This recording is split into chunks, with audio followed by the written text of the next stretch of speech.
Duel panas terjadi di jornada ke-35 La Liga Spanyol yang mempertemukan dua raksasa Barcelona versus Real Madrid. El Clasico Jilid 4 musim ini digelar di markas Barcelona Stadion Olimpiade Luis Companys Minggu 11 Mei malam waktu Indonesia Barat. Kemenangan salah satu pihak akan membawa mereka semakin dekat pada gelar La Liga. Setelah mengalami kekalahan 3-4 dari Inter Milan di semifinal Liga Champions, Barcelona mengawali laga dengan awalan buruk di hadapan publik sendiri. Menurunkan formasi 4-2-3-1, Hansi Flick mengandalkan Lamine Yamal, Dani Olmo dan Ferran Torres di lini depan. Dari tim tamu, Carlo Ancelotti juga menggunakan formasi yang sama dengan Jude Bellingham, Kylian Mbappe dan Arda Güler tampil sebagai starter. Hasilnya, El Real langsung tampil menggebrak sejak awal babak pertama. Bahkan, saat laga baru berjalan 5 menit, Madrid langsung unggul 1-0. Tim tamu dihadiahi penalti usai Mbappe dilanggar oleh kiper Wojciech Szczęsny. Kylian Mbappe yang maju sebagai eksekutor dengan mudah sukses menaklukkan Szczęsny. Keunggulan Real Madrid bertambah di menit ke-14. Lagi-lagi Kylian Mbappe bisa menjebol gawang Barcelona. Kali ini pemain asal Prancis itu berhasil meneruskan umpan Vinicius Junior dalam skema serangan balik cepat. Tertinggal 0-2, Barcelona coba merespon dengan membuat sejumlah ancaman ke lini pertahanan Real Madrid. Di menit ke-19, gol akhirnya didapat tuan rumah lewat sundulan dari Eric Garcia, memanfaatkan umpan sundulan Ferran Torres dalam skema sepak pojok. Serangan Barcelona kembali membuahkan hasil di menit ke-32. Lamine Yamal mampu menyamakan skor menjadi 2-2 lewat sepakan kaki kiri dari sisi kanan kotak penalti. 2 menit berselang, Barcelona berhasil comeback. Rafinha membalikan keadaan lewat golnya yang meneruskan umpan dari Pedri. Skor pun menjadi 3-2. Di menit ke-43, Kylian Mbappe dijatuhkan di kotak penalti. Wasit Alejandro Jose Hernandez sempat meniup peluit tanda penalti. Namun, VAR mengeceknya dan Mbappe ternyata lebih dulu terjebak dalam posisi offside. Barcelona kemudian bisa menjauhkan keunggulan 2 menit berselang. Rafinha membobol gawang Madrid lagi lewat serangan cepat dan membawa keunggulan 4-2 saat jeda. Di babak kedua, intensitas pertandingan masih berjalan dengan ketat. Meski begitu, Barcelona masih memegang kendali permainan atas Real Madrid. Beberapa ancaman ditebar Barcelona di awal babak kedua. Upaya Yamal dan Torres sempat membahayakan gawang dari Courtois. Sementara Real Madrid coba mengandalkan kecepatan Mbappe di depan.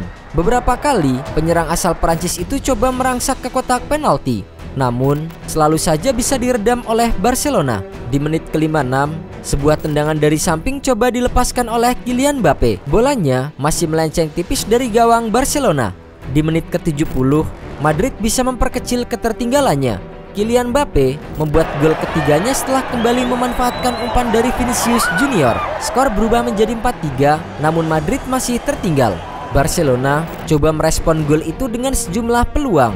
Rafinha nyaris mencetak hat-trick juga di menit ke-74 andai sontekannya tidak melenceng tipis dari gawang Real Madrid. Di menit ke-79, pemain Barcelona melakukan protes usai sepakan Torres mengenai tangan Tchouaméni. VAR mengeceknya dan rupanya tidak memberikan penalti. Pelatih Hansi Flick langsung terlihat tertawa di pinggir lapangan. Di sisa waktu, Barcelona dan Real Madrid masih terus saling jual beli serangan. Di masa perpanjangan waktu, Barcelona sempat mencetak gol kelima mereka lewat Fermin Lopez. Namun, dianulir VAR karena handsball. Hingga pertandingan selesai, skor 4-3 untuk Barcelona tidak berubah.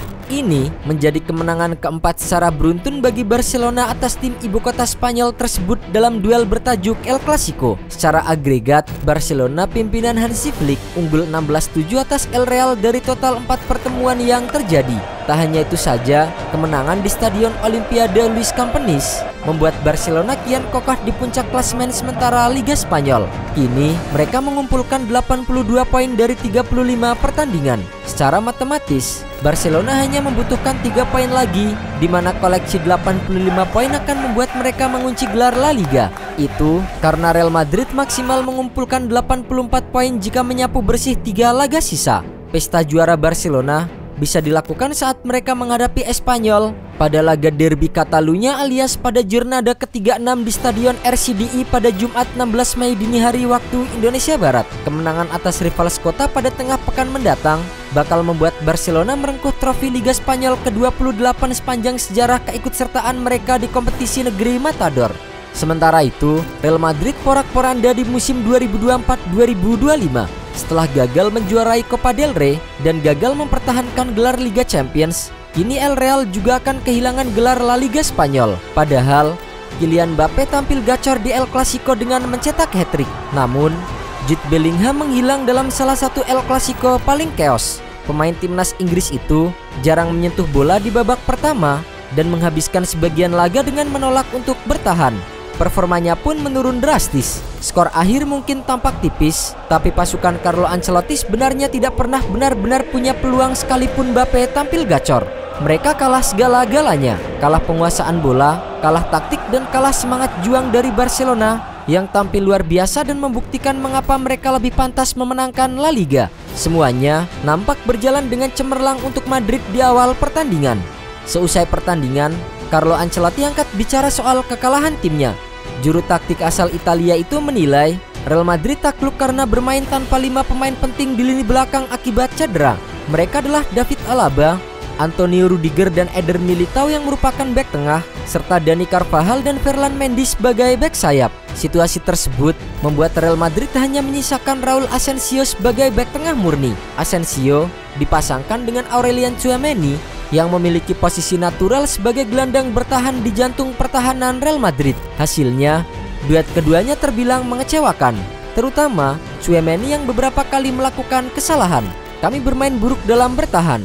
Namun, jangan lupa bahwa kami kehilangan bek hari ini, 5 bek, ucap Don Carlo memberikan pembelaan. Ancelotti sendiri akan segera meninggalkan Real Madrid setelah gagal total di musim ini dan bergabung dengan timnas Brasil. Sebagai penggantinya, pelatih muda asal Spanyol Xabi Alonso dikabarkan akan merapat ke Bernabeu dalam waktu dekat.